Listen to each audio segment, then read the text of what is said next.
Throwback to the 29th of May 2022.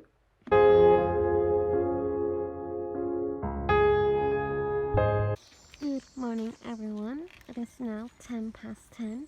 I am walking towards Brent Lodge Park. I actually took the bus from Shepherd's Bush, got off at Ealing Hospital, and Google Maps said I have arrived at Brent Lodge Park. And Henwell Zoo is actually right here.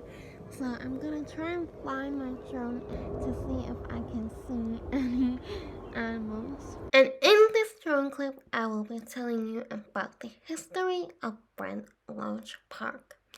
The park is on the site of the 18th Landscape Park of Brent Lodge, George Henry Glaze, rector of Henwell, who bought Brent Inn in 1795. It was called that because it was near the Brent end of Henwell Park estate. He renamed the house to Brent Lodge and landscaped the grounds. On his death, more work was done on the property, which included a walled garden, stable block, greenhouses, and outbuildings plus tree planting. In 1941, it was sold to Ealing Borough Council and was open to the public. In 1976, it included cafes, gatepost and lamp, stable lock, nature reserve, garden area, trees, pitch and put course, Millennium Maze, Ealing Art Collective, and Brent Lodge Animal Center.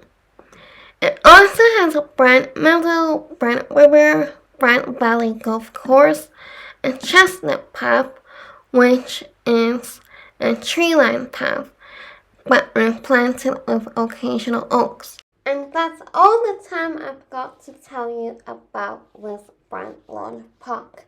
Hope you enjoyed listening. There are also some pink and purple rhododendrons here, so I'm gonna take a photo with them. As I was flying my drone, I saw this Millennium Maze, and it made me want to come over to take a photo with it.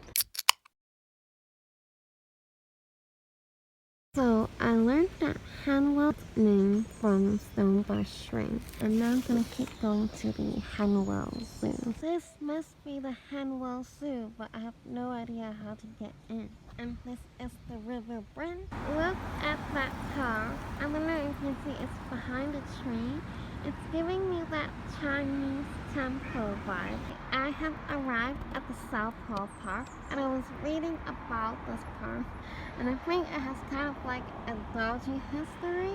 So first of all, there was a house inside this park in 1883, which was destroyed by a fire. So 5 people in that house was killed, and the house was never rebuilt.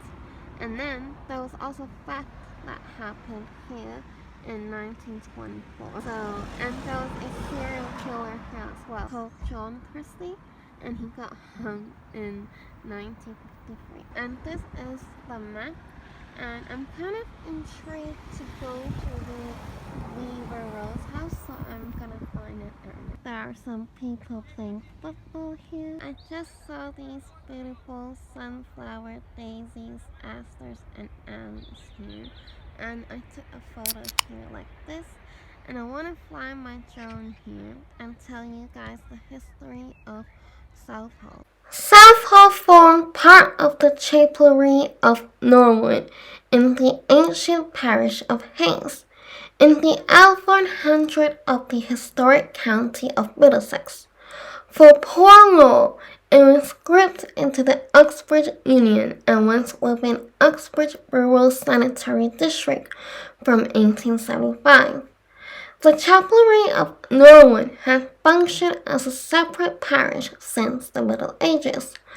On 16th January 1891, the parish adopted the Local Government Act, and the Southall Norwood Local Government District was formed. In 1894, it became the Southall Norwood Urban District, and in 1946, the urban district was granted a charter of incorporation and became a municipal borough and renamed it to Southall. In 1965, the former area of the borough was merged with that of the boroughs of Ealing and Acton to form the London Borough of Ealing in Greater London. The southern part of Southall, roughly south of the Southall Railway, used to be known as either Old Southall or Southall Green, and a section of the main north-south road in the area is still called the Green, and was centered on the historic Grade II listed Tudor-style manor house, which dates back to at least 1587. A building survey has shown much of the building is original, thus becoming a quiet rural village.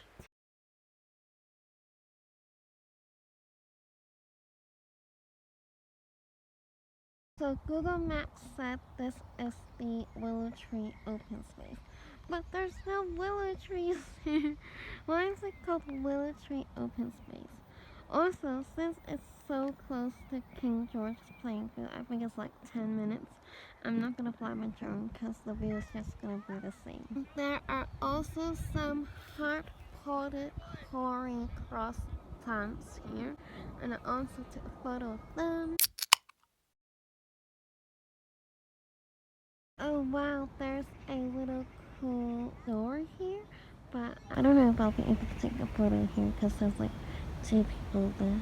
And I am back at the entrance. So now I'm gonna go to Jubilee Gardens. This Jubilee Park was a little hard to find, so it's actually outside the Ash Grove bus stop.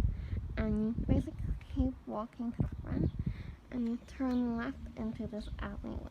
And this is the park. There's a children's playground here. So this is the Jubilee Park Medical Center. I feel like these plants are used to make medicines. I would fly my drone here, but I literally just saw an airplane fly over this place, so I decided it's probably not a good idea. Oh wow, look at all these willow trees. I think this must be the Willow Tree open space.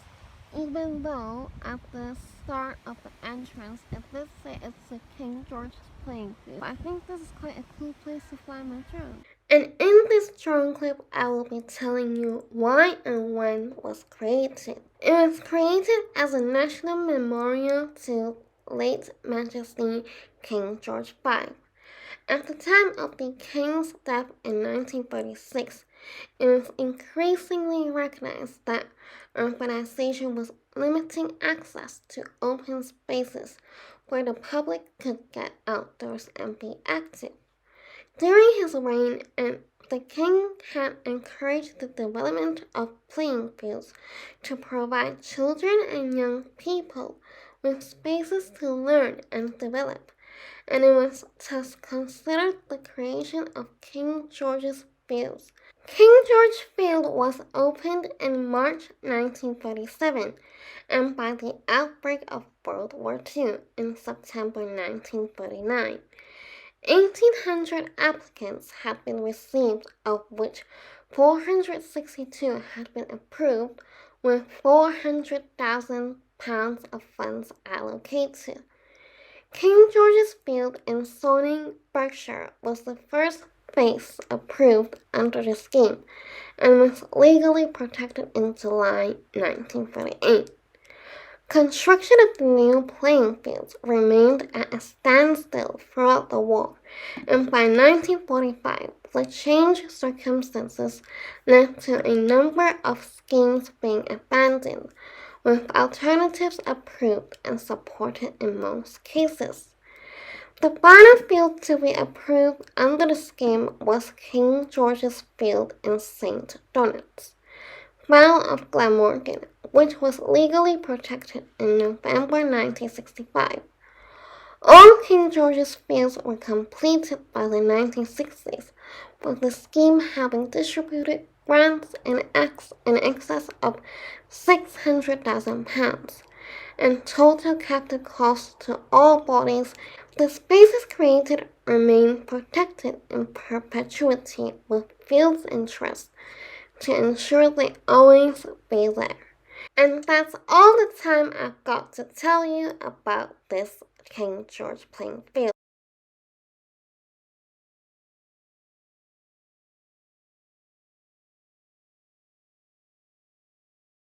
Wow, there are slight canyons here. I want to use my drone to take a photo. So it says this place is authorization zone, which is weird because it literally let me fly it there. So Google Maps told me we actually haven't arrived at Willow Tree open space, and this is the Willow Tree Footbridge. And there is also a canal here. Okay, so I've just come into this Willow Tree open space just to see what there is to see. Don't know where to end this actually. The restaurant that I actually wanted to go to is there. It's called the Lock Quay restaurant. They actually have these domes here, and they said in order to sit inside we have to book for a company through Dine at Dome. I decided to sit outside for once because it's such a lovely weather today. So this is the lamb that I ordered. It is now 2:56, and I'm gonna take a photo here. So I just saw this cool thing here, but I am walking to Recreation Park now, and it's now 4:45, and I just finished my lunch. So there's a field full of sunflowers, daisies, asters, and alleys here, but they are also in the background, so I feel like it wouldn't be nice to take a photo here. Oh my gosh, Northala Fields is there! So there is actually a pond here for you to fish, and also I realized there are two Northala Fields. There is also a pond here. I'm now on top of the Northala Fields, and also this is authorization zone, so I can't fly my drone here. So I think I'm gonna go back down.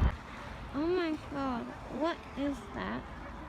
Wow, there is three actually. I'm gonna try and go up this again, but I need hiking canyon to come back.